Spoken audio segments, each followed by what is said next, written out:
Bienvenida, bienvenido a esta exploración.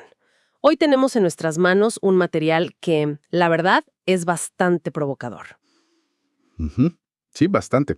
Es parte de una serie de textos, se llama Alfabetización Existencial, y nos lanza una pregunta que me dejó pensando toda la semana. A ver, ¿cuál?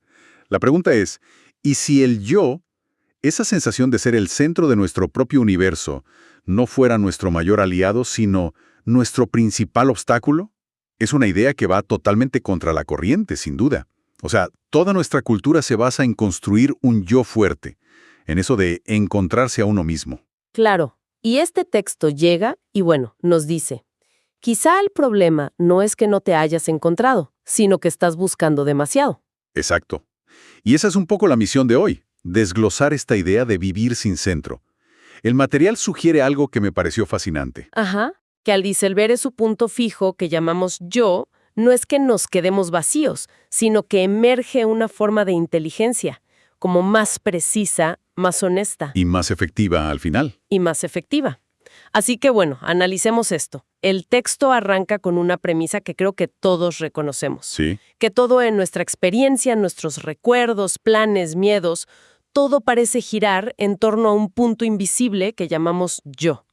Suena indispensable, ¿no? Es lo que nos da coherencia. Claro, es el hilo narrativo de nuestra vida. El problema, según el autor, no es la existencia de una biografía o de una memoria. La distorsión empieza cuando ese hilo se convierte en un nudo. Un nudo.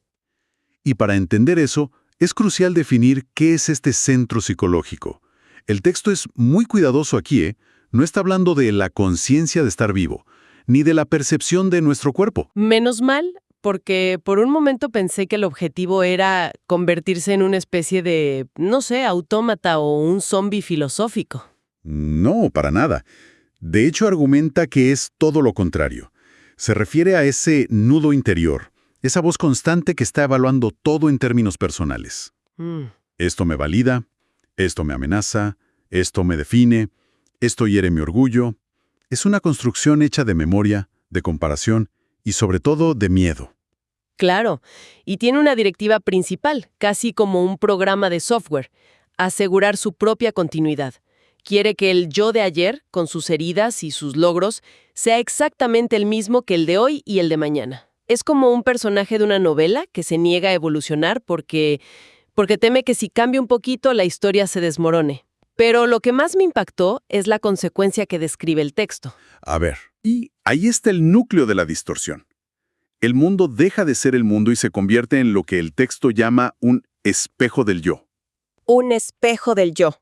Una conversación no es un intercambio de ideas, es una oportunidad para parecer inteligente o un riesgo de parecer ignorante. Un día lluvioso no es un fenómeno meteorológico, es un fastidio que arruinó mis planes.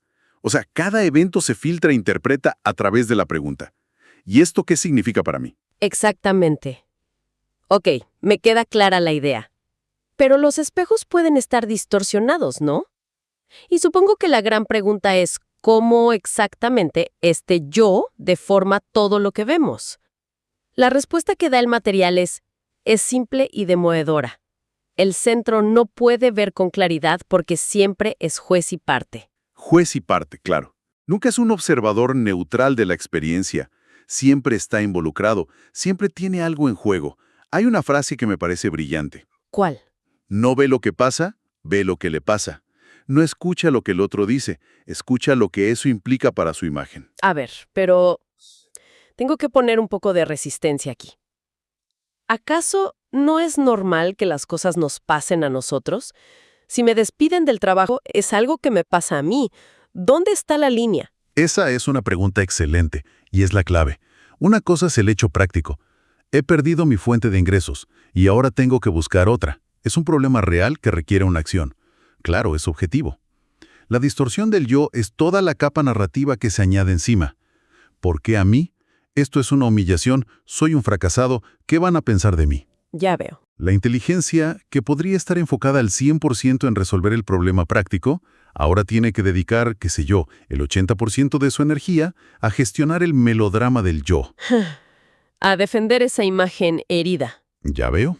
La inteligencia se convierte en la abogada defensora de un cliente muy inseguro, el ego. Su trabajo principal no es ver la verdad, sino ganar el caso para su cliente.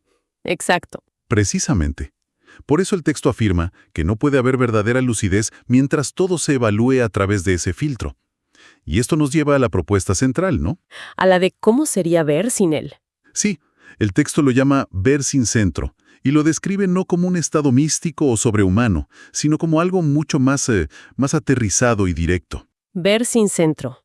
Suena un poco abstracto, quizás hasta frío o desapegado. ¿Cómo se manifiesta eso en una experiencia concreta, como sentir una emoción fuerte? El texto usa un ejemplo muy claro. En lugar de la experiencia, yo estoy triste, con toda la historia personal que eso conlleva. Mi tristeza es por esto, siempre me pasa lo mismo, pobre de mí. Justo eso. En lugar de todo ese paquete, la percepción es más simple, es más directa. Hay tristeza. No como algo ajeno, sino como una energía, una sensación presente en el cuerpo y la mente. Pero sin ese segundo paso de apropiación, de convertirla en parte de mi identidad. Exacto. Un momento, tengo que volver a insistir en algo. Si digo hay tristeza en lugar de mi tristeza, ¿no corro el riesgo de desconectarme?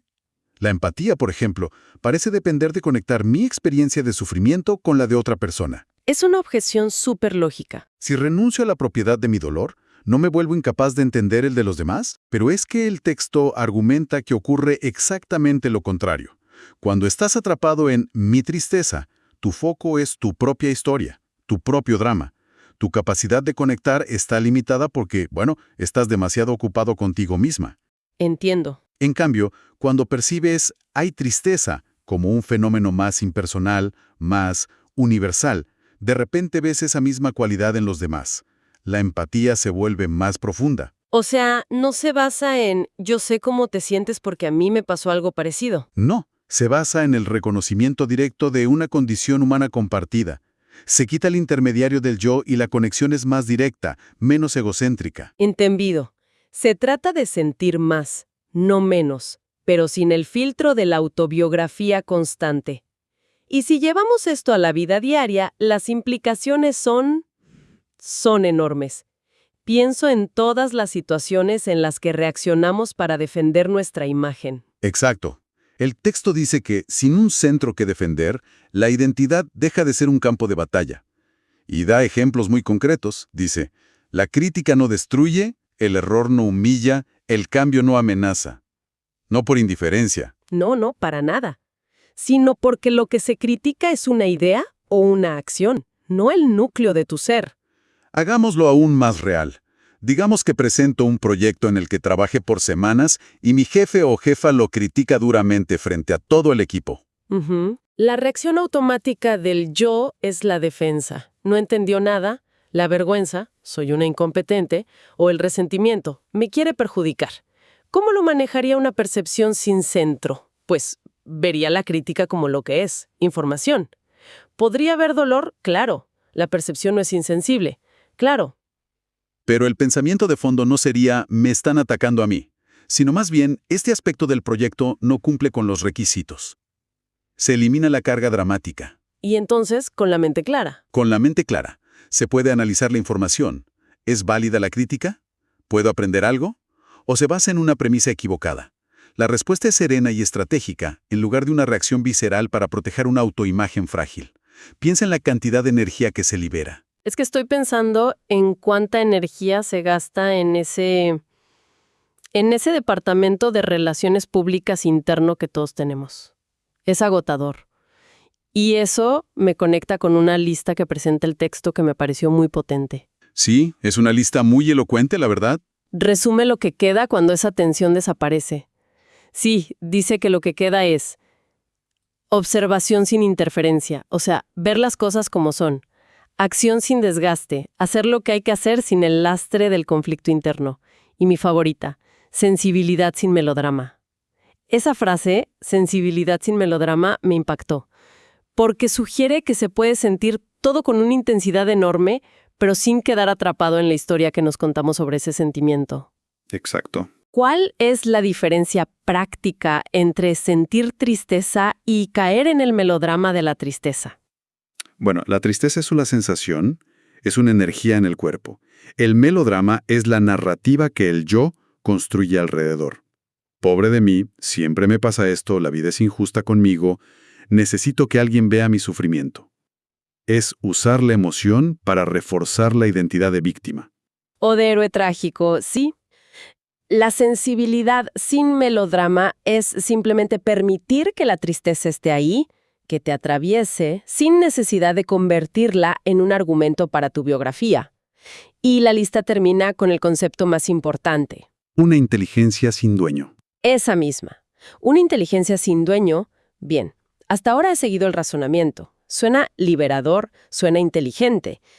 Y ahora mi cerebro lógico, el que busca soluciones, está gritando: ¡genial!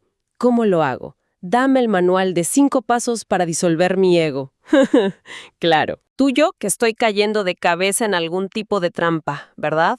En la trampa definitiva, el texto lo anticipa perfectamente. En el momento en que piensas, tengo que deshacer el yo o voy a practicar vivir sin centro, es el mismísimo yo el que ha tomado las riendas de un nuevo proyecto. Claro, su nuevo objetivo es su propia disolución, pero sigue siendo el protagonista, el que quiere lograr algo para obtener un beneficio. El texto es tajante en esto. Vivir sin centro no es una meta que se pueda alcanzar. No es una decisión, es una consecuencia. Es una consecuencia. ¿La consecuencia de qué exactamente? Si no es algo que pueda hacer, ¿entonces qué? Es la consecuencia de ver con una claridad implacable cómo funciona todo este mecanismo. Ver en tiempo real cómo la identificación con un pensamiento lo convierte en un problema. Ver cómo la memoria personaliza una experiencia. Ver cómo el esfuerzo constante por mantener una imagen crea conflicto y sufrimiento. No se trata de luchar contra el yo, porque luchar le da energía. Lo hace más real. Lo hace más real. Se trata de observarlo con una curiosidad desapegada, sin juicio. O sea, no es como construir una casa nueva, sino más bien como que, dame una analogía. Es como descubrir que el monstruo que te aterrorizaba bajo la cama es solo una pila de ropa. Ok. Una vez que enciendes la luz y ves claramente lo que es, el miedo no desaparece porque te esfuerces en no tener miedo. Desaparece por sí solo porque la premisa, la existencia del monstruo, se ha revelado como falsa. El yo es esa pila de ropa. El yo es esa pila de ropa. Cuando lo ves por lo que es, un conjunto de pensamientos, recuerdos y sensaciones unidas por el hábito, pierde su poder, su credibilidad. Es un colapso por comprensión, no por esfuerzo. Me gusta esa analogía. La comprensión disuelve la ilusión. Pero esto nos lleva al miedo más profundo, uno que el texto aborda sin rodeos. Lo formula así: si no soy alguien, ¿qué queda? Es una pregunta que da vértigo. Es el miedo existencial por excelencia. Si suelto esta construcción que he llamado yo, durante toda mi vida, con mis logros, mis fracasos, mi historia, ¿acaso no me desintegraré en la nada? Exacto, no me volveré irrelevante. Y la respuesta que ofrece el texto es, de nuevo, transformadora. Dice que lo que queda no es un agujero, no es un vacío aterrador. Lo que queda es espacio. Pero espacio es otra palabra que puede sonar un poco etérea, ¿no? Sí. ¿Qué significa ese espacio en términos tangibles, en el día a día? Es ancho de banda mental. Es la energía y la atención que recuperas cuando dejas de dedicar recursos a esa campaña de relaciones públicas interna de la que hablabas. Claro.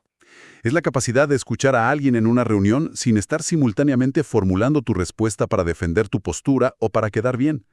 Es el silencio interior que te permite ver una situación con claridad, en lugar de reaccionar desde tus prejuicios. Ese espacio es el campo de juego para una mente que no está abarrotada. Exacto, y la metáfora que usa el texto es preciosa. Lo que antes era horizonte estrecho se vuelve cielo abierto. Y supongo que en ese cielo abierto es donde puede operar esa inteligencia sin dueño de la que hablábamos. Esa es la conclusión de todo el argumento, que la verdadera inteligencia, la capacidad de ver con claridad y responder adecuadamente, no nace del yo, sino de su ausencia. Es una inversión total de nuestro paradigma habitual. Total. Creemos que necesitamos un yo fuerte y definido para ser inteligentes y exitosos. El texto argumenta que ese yo fuerte es precisamente lo que limita la inteligencia, porque la mantiene ocupada en su propio mantenimiento. Esto me hace pensar en cómo aplicarlo más allá de lo personal. Dices que esta inteligencia no tiene dueño. Llevémoslo a un entorno profesional. Imagina una sesión de lluvia de ideas en una empresa. Ujú. Normalmente, cada uno defiende su idea. ¿Cómo cambiaría la dinámica con esta inteligencia sin dueño? Cambiaría por completo. En un entorno egocéntrico, las ideas se evalúan según quién las dice, la jerarquía, las alianzas. Se convierte en una batalla de egos. Sí, En un entorno donde opera una inteligencia sin dueño, las ideas flotan en el centro de la sala, sin propietario. Se analizan, se combinan, se descartan basándose únicamente en su mérito y en su capacidad para resolver el problema. el objetivo deja de ser que mi idea gane.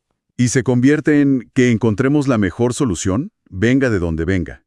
El resultado no solo es un ambiente de trabajo más sano, sino objetivamente mejores soluciones. El ego es un mal estratega. Entonces, ¿qué significa todo esto? Si juntamos todas las piezas, el texto nos está proponiendo un viaje. Paradójico. Para volvernos más funcionales, más inteligentes y de alguna manera más humanos, necesitamos soltar esa idea central de ser alguien. Esa es la paradoja final. La inteligencia más humana es la que no necesita sostener a una persona o una imagen, No es un logro del yo. sino lo que florece de manera natural cuando el yo deja de interferir, cuando deja de proyectar sus miedos y deseos sobre la realidad. Es la capacidad de responder a la vida desde la vida misma, no desde un manual de instrucciones sobre quiénes se supone que somos. Y nos deja con una idea para reflexionar que va mucho más allá de la autoayuda. El texto describe una inteligencia que ve en lugar de acumular conocimiento. Si extrapolamos eso, ¿qué cambiaría si abordáramos nuestros grandes problemas colectivos, políticos, ambientales, sociales, no desde la defensa de mis ideas contra tus ideas, sino desde un espacio compartido de observación silenciosa, buscando la acción correcta que emerge cuando nadie está intentando apropiarse de la respuesta?